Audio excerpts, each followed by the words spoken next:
So the reason I have been super excited to have you here, besides your overall insights, is the fact that I myself am trying to wrap my head around what is going on with China. Because depending on which newspaper you open and depending on which day of the week it is, they're either about to conquer the entire Eastern world or they're about to collapse in a pile of their own financial misery as a result of their misallocation of resources. And there seems to be very little in between those two extremes. So I really need someone, and I'm genuine about this, I need someone to help me make sense of the noise, because there is so much noise right now. There's everything from the fact that they're trying to clamp down on the South China Sea and restrict other people's freedom of navigation. They're building up these reefs, but then again, they've got this massive property development company that's just about to collapse. We've got Xi Jinping. Yeah, we've got Xi Jinping under pressure in various ways, but then at the same time, he's imposing these new restrictions on people that people seem to be obeying. So his grip on power appears to me, at least, to be quite secure. And I literally, genuinely just don't know what to think. So without asking a specific question, I kind of want to throw it over to you and say, please school me. What is going on over there? Well, let me put this in a bit of context. So after I had left Defence Intelligence, I discovered that the mere fact that I'd been head of the China desk meant that I'd become almost by default a kind of go-to person on China in the public eye. And I was asked repeatedly to write about it for the Australian Financial Review and later other newspapers. I'd be on radio, I'd be on TV. And after a while, I was approached and asked, how about writing a book on China? This is 18 years ago now. And so I put together a book called Thunder from the Silent Zone, Rethinking China. And the whole idea of it, right, was that it would be a kind of handbook or introduction for the general intelligent citizen who felt just what you feel now. That it would give a background on Chinese history, culture, geopolitics, economic development, the question of human rights, Taiwan, etc. And what I did there, in a sense, it's the backbone of the book, was to say that too many people have this notion that the growth that we're already seeing at that stage would just continue indefinitely, and they were extrapolating China's growth into the future and saying it's going to dominate the world. And they were saying, and this is quite natural because it's got the biggest population, and once it industrializes, then by that mere fact, on a per capita basis, it will become the biggest economy in the world, and so forth. And I said, we need to think in terms of a number of quite different alternative scenarios for China's future, because the future is complex. It's not a given, and there are all sorts of variables at work. And if we don't monitor those variables for some sensitivity, there'll be a black swan event of some kind, and we'll think, how could that have happened? We didn't see it coming. Yeah. So I laid out 4 scenarios for China's future, and I called these mutation, maturation, militarization, and metastasis. And the mutation scenario is one under which, as China got to middle income level, it would, by the logic of economic development and global integration, start to open up its political institutions and liberalize its economy. And broadly speaking, OECD or Western policy was hitched to the assumption that that would indeed occur. I was about to make the same point. That was a very widely held view, and I think it's a view that's now being very widely questioned. Oh yes, it's off the agenda. Xi Jinping is quite specifically saying that is exactly what we're not going to do. But I was writing 17, 18 years ago that was one scenario. It was one that, at least implicitly, a lot of people in the West were hanging on to. But I said, here's another possibility, which I called maturation, which is that it gets to middle income level, but there's so much drag on the system that it gets sort of stuck there. Right. And right now it's still only at middle income level. Much as people talk about the aggregate size of the Chinese economy, on a per capita basis, it's nowhere near as prosperous as South Korea, Japan, Taiwan, Australia, United States. Of course. The third scenario I said was militarization, which postulated that as the country's wealth grew, the regime would choose to pour resources into military capabilities and their utilization at the expense of a focus on economic prosperity per se, and global integration. And of course, can I pause you there, because that particular scenario resonates very, very strongly with me, particularly in the context of in my personal and uneducated opinion, I mean, I've got you here to learn from you, but I want to put to you how I've seen things up to this point in time. When a leader, especially a somewhat dictatorial leader, is struggling, they love to find an external enemy to have their people focus on and focus their energies against an external enemy instead of against the internal enemy.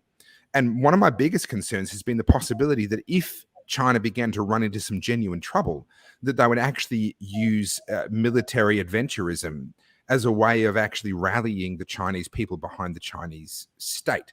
So that scenario that you've just iterated there, I'll nail my flag to the mast and say that's the one that I've been most concerned about, rightly or wrongly. That's the one that plays in my mind. Yes, and it's playing on an increasing number of minds because China's military expenditures have been galloping ahead. And under Xi Jinping, it's gone from a policy of talking diplomatically and biding its time to very openly saying there's territory that India occupies that's ours and we want it back. We're going to control the South China Sea and we don't really give a stuff what anybody else thinks. Japan has to give back the Senkaku Islands and which is not going to happen. Yeah, and Taiwan is ours, and if need be, we'll use force to get it back. That Australia is supposed to kowtow to Beijing, and when we stood our ground and we got all these economic sanctions imposed on us. So sure. It's as if Xi Jinping is not simply choosing some target for a short, sharp, successful war to shore up, popularity on a xenophobic basis. He seems almost programmatically to be making enemies of all his neighbors at the same time. That's a very strange form of behavior. And seems to contradict. I've had this conversation with people. It so runs counter to, Art of War is he's one author among many Chinese authors that are worthy of equal respect, but he's the one that's had the most traction, Sun Tzu, in Western culture. It seems to run counter to the patience and the long-term perspective, the long-term thinking that we kind of associated with Chinese thinking, with Chinese military thinking especially. And I've noticed the same thing, and I don't have an explanation for it. He's picking a fight with India. He's picking a fight with Japan. He's picking a fight with Taiwan. He's picking a fight with Australia. He's picking a fight with the US. Is there a strategy here, or is this indicative of the pressure that he's under internally, that he's looking for all these external enemies? What's the scenario here? I think there's a combination of things going on, and that he is to some extent being reactive. But let me just backtrack for a moment to your statement about we think of China as having a long view. This is a cliche which needs to be unpacked because, as I've said in a number of contexts for years now, if the Chinese culture was somehow of its nature such that its leaders always had a long view and they were wise and they didn't do rash things, why did dynasties keep falling? Why did the Qing dynasty fail to do what the Japanese very successfully do and reform and modernize in the 19th century instead of collapsing? Why, when the Republic was declared in 1912, did it fall apart and China lapsed into decades of warlordism and civil war? Why, if their leaders were so far-sighted, did Mao impose such enormous costs on China in the name of modernization, only for Deng and the others to say, well, that didn't work, and try something else? I don't buy the idea that Chinese culture is somehow intrinsically wise and far-sighted. I don't think that's true at all. I think that they've been making up as they go along. And one of the things that has been embedded in a good deal of Chinese political culture in the 20th century and has been exacerbated by Communist Party propaganda is this idea that China's troubles in modern times are the fault of the West. Right. And this has become so widely spread that a lot of people in the West buy it and think, yes, well, we were awful to the Chinese, and we weakened them when they were prosperous and proud and all that. Really, well, we shouldn't have done that. This is really nonsense. What you had was a China that was ruled by foreigners already. The Manchus were northern barbarians. They weren't Han Chinese. Their government of China had a mystique in the 18th century in Europe when the Europeans knew almost nothing about it. But by the beginning of the 19th century, it was becoming stagnant and corrupt. It faced internal rebellion on a large scale. That rebellion was crushed, the White Lotus Rebellion, but at enormous cost, not efficiently. And it was followed in mid-century by the Taiping Rebellion, which went on for 20 years and cost tens of millions of lives. And that was between the regime, the Manchus, and the Chinese rebels. It had nothing to do with the West. The Taipings appealed to the Europeans for help, and the Europeans didn't know what to make of the Taipings, and so instead they helped the regime to put down the Taiping rebellion. So the idea that Western imperialists were the ones who ruined China and weakened it is a myth. If what the Chinese had done at any point in the 9th century at a serious level had been what the Japanese did in the second half of the 9th century, it said, we have to modernize, otherwise we will be a subordinate power. We might become a colony. And they very systematically set about learning from Germany, from Britain, from the United States. How do you run a modern government? How do you run a modern education system? How do you build a modern military? How do you industrialize? And they did it. And sure, that ended with Japan becoming an aggressive power and with the Second World War. But frankly, if you're a bit dispassionate about it, you've got to admire the way they went about modernizing their country. By comparison, in China, they failed. And the fact that in Japan, they modernized their country and they brought in so much of this technology and so much of these ways of working while still being an imperial system, while still having an emperor. They didn't actually, so often political reform leads these other sorts of reforms, but they successfully did what China would love to have done, is to hold on to their modern existing political system and yet reform in so many of these other ways. Japan, in a way, did that. Ultimately, yes, as you say, it ended up in their involvement in the Second World War. But it is a fascinating moment in history where they were able to bring in so much of the technology and so much of the, in some ways, cultural reform without actually politically reforming. Well, there was political reform. It's important to remember that the emperor in Japan had been a constitutional figure of a kind, surrounded by powerful Japanese political forces. So it's a little like the constitutional monarchy in Britain. Not that I want to exaggerate the similarities, but the shoguns really ruled Japan, and the emperor was in the background. Right. There was enormous respect for the figure of the emperor, but there were people around him at all times who basically believed their job was to tell him what to do, and then his authority would go out and it would be done because it was the emperor's authority, but it was the power behind the throne. And that was still the case with Hirohito, where the military party essentially ran the government, right? Tojo and the others. And there was a big debate in Japan. This is the beauty of a slow conversation that one could digress a bit to fill in this background. Please do. In the 1920s and early 1930s, there was a debate between those who believed that for Japan's modernization to succeed, what they needed to do was find ways to cooperate with Britain and America, who were the dominant powers in the Pacific, rather than fight them. Whereas there was a growing party of military nationalists who said, no, we'll have to fight them in order to carve out our sphere of influence in Asia. Well, we know that from 1935, that's what happened. The military took over, pushed the civilian diplomats and so on aside, and launched into a path of aggression, which led to disaster for Japan. The man who took over as prime minister after the war, Shigeru Yoshida, had been one of those who'd been arguing earlier that they should try cooperation with the Anglo-Americans instead of war. And he then said, all right, you tried it your way. Now we're going to do it my way. And the result was an astonishing success, right? And rebuilt, industrialized, or reindustrialized, as it were, and thrived. And people talk about the Chinese miracle, particularly since the reforms in, I think it was the mid-70s or so, the Chinese reforms that happened. You can correct my history there. But we often overlook the economic miracle of post-World War II Japan, and just how quickly they came roaring back to be a world power. And they've now had 15 odd years of stagnation.